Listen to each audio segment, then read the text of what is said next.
Hey everyone, it's Kato, and in today's video, I'm going to be designing a Christmas village area. This is something that I knew that I wanted to do the second I saw these dollhouses. I knew I wanted to do something with them, and when I was doing this winter-themed island, it made me think of the Christmas village items. My mom used to collect them growing up, and she would place them all out and decorate them so nicely throughout our house. We had just this whole Christmas village, and so I kind of wanted to take inspiration from that and recreate my own little Christmas village. So I initially started with, I wanted to use 3 different colors of dollhouses. So I went with the yellow, the red, and the green. And a couple of them you'll see me using different colors, but I end up changing them out. I just needed placeholders until I could order more. I also thought that I wanted to use some other items as houses. So you'll see me using the beehives. That's something that people have used in the past, either like the beehives or you can use the dog houses. But ultimately, I didn't like the way that it looked. I felt like I needed more room to make that work because you really have to kind of create an illusion with those.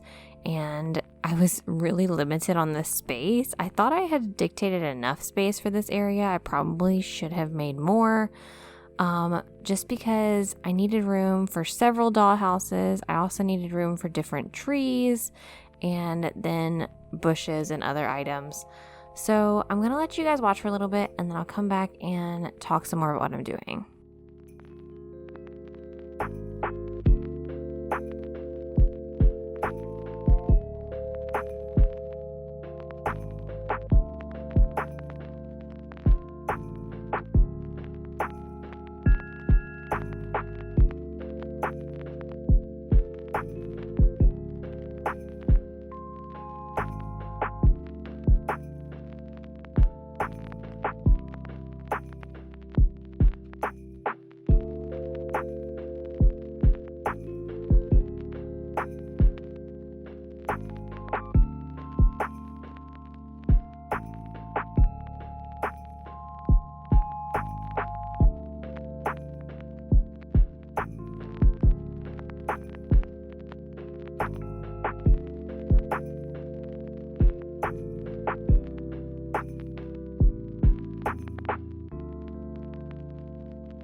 Okay, so I've got most of the dollhouses placed, but you're gonna see that I really have to mess with items in this build more so than even normal. I feel like I'm constantly fiddling with items, but this one especially because it was such a small and fairly intricately terraformed space. I didn't have much room to work with, and so anytime I would place something, I couldn't move, and so you're gonna see me so many times trying to move through areas, and even areas that I should be able to scoot by or I should be able to jump over. it just was not cooperating. So you're going to see me kind of messing with that a lot, placing items down, picking items up, because especially with the fencing, you have to have one space extra so you can place a fence, and then you have to either remove that cliff or place something else down. It was a mess. So you're definitely going to see me doing that a lot, taking items out, putting items back in, but that just kind of comes with the territory. So I definitely recommend try not to get frustrated if you're making an area like this that's fairly intricate with what you're doing. Don't get frustrated putting items down and then having to pick them back up, because it just kind of comes with it when you're doing areas like this. But I'm going to let you guys watch a little bit more, and then I will come back and talk some more.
All right, so you're also going to see me in this build. I have to go back to the cliff in front of the little stream to kind of get perspective on what I'm looking at. So I do that several times, and I finally decide that I wanted to have kind of a little road or pathway going in front of this front area, and then I have it kind of leading up into the top cliff as well. So you're going to see me put that pathing down, and once I do that, I feel like the area comes together a lot more, whereas before it was just kind of a bunch of snow, and I don't think it looked as nice. I attempted to also place a ladder to make it look like a staircase, and it was way too short and it didn't look good. So I ended up taking that down. So you'll see I put a waterfall back in that spot, even though it doesn't make sense to have a road kind of leading into a waterfall. Things don't always have to make sense. So I just kind of kept it. I had to just work with the room that I had and make it work. So I'm gonna let you guys watch some more. I'll let you watch me finishing this area up, and I'll come back at the end with the final product.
All right, so here we are with the finished Christmas village. I love the way this little village turned out. I think it's super cute, and I just love the perspective aspect of this, kind of that forced perspective look.